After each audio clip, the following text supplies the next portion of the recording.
after the lunch break, and much to the delight of Pakistan, who would have felt that a kind of lackluster and can probably be accused of waiting for something to happen in that first session, and for long periods nothing did. And you'll hear it said, though it might be cliche, you've got to make things happen. No. Yeah, just better in the approach so far, and using the bowlers whom you might feel from kind of the start, if you had to pick which two bowlers are going to be most dangerous for you and most potent for you, you might pick these two who are in operation right now. I think that break was a good one for Pakistan, because there must have been some talking done by the coaching staff, and straight away you see Naseem Shah upping the game. His pace is up, his attitude is like as he's going to pick more wickets, and he's been there or thereabouts. That outswinger is working because there's a little bit of gas now.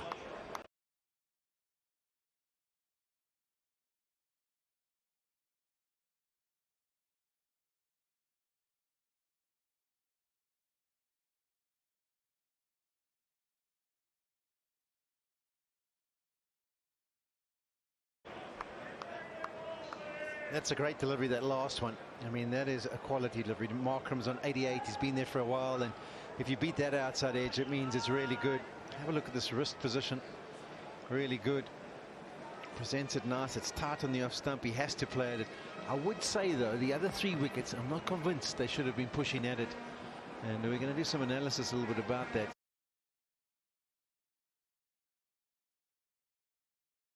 Just to give you a bit of understanding why I'm saying that.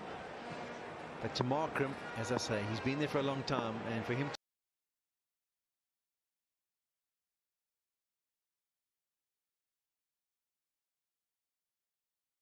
so that you don't give them more of a chance of getting you out.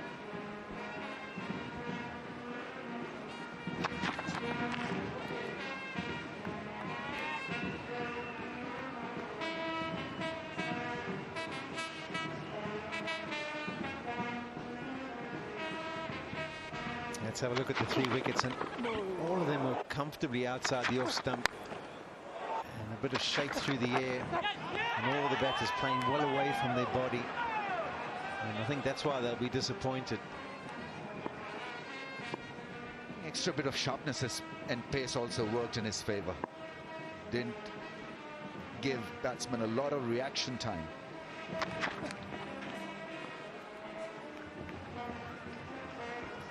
$202 for 7.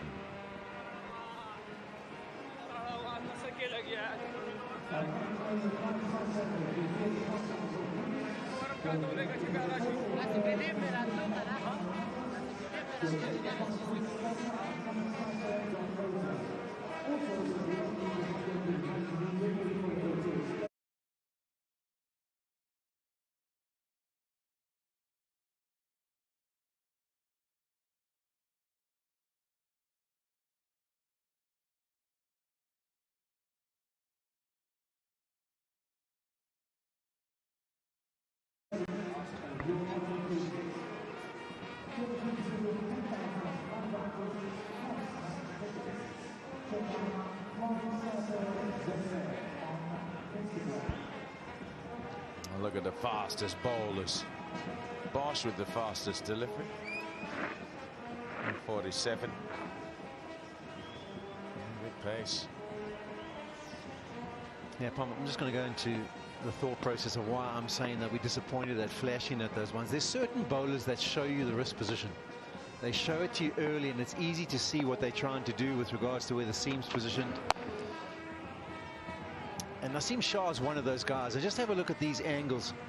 You'll see that from his wrist position, it's obvious what he's trying to do. At point of delivery, he shows you nice and clearly. Even at that point, you get an understanding. But his seam position is perfect for the outswinger. That's where he's going to be trying to shape it. So as a batter, the good batters, they look for those cues. They learn the art of being able to pick out exactly where the seam position is. It's wide, and it's obviously going to be shaping away. And that's why I think South Africa were disappointed, because he showed them early what it was going to do through the air. and they still went after it and still found the outside edge. The other thing is that his action is tailor-made to be an outswinger. Lovely side-on position. And then, you're absolutely right, he gives you a head start as far as seam position or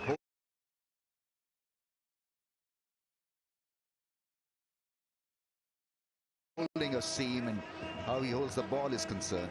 That really wasn't such a great shot. But it's the spell before and spell after lunch that's made the difference for Pakistan. He was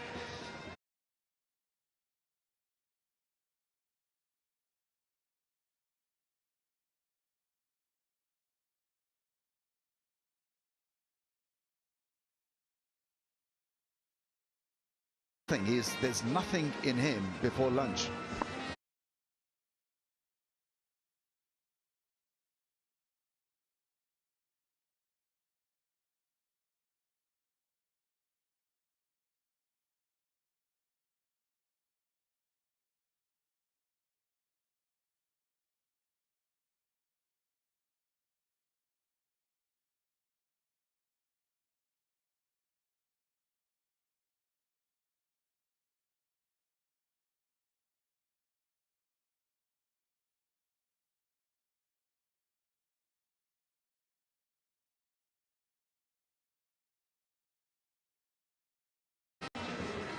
Bowling juicy half volleys.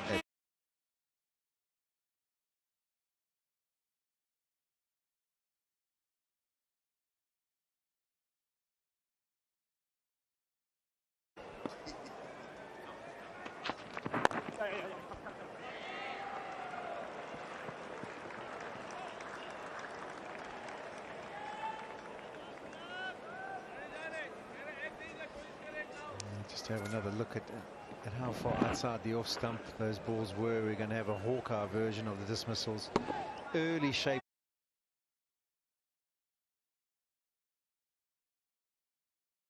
through the air, but still no big foot movement, just prodding well outside there. I think South Africa will be pretty disappointed with that, considering it was landed on a good length, and all you have to do is actually shoulder arms and say, no, I'm not going after that one. Come straighter and try and attack my stumps, and then I'll look to play you.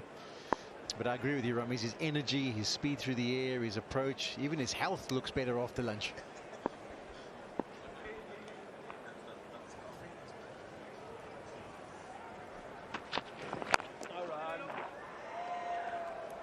$203 for 7. Magic of a Murg Makhani. Assuming he could have got one here. You'll have to explain to the local viewers. So that's a really neat dish, and even if you don't sort of cook it here in South Africa, I'm sure there are a lot of people around the team that be able to serve them for free. Home cooked meal, Murg Makhani.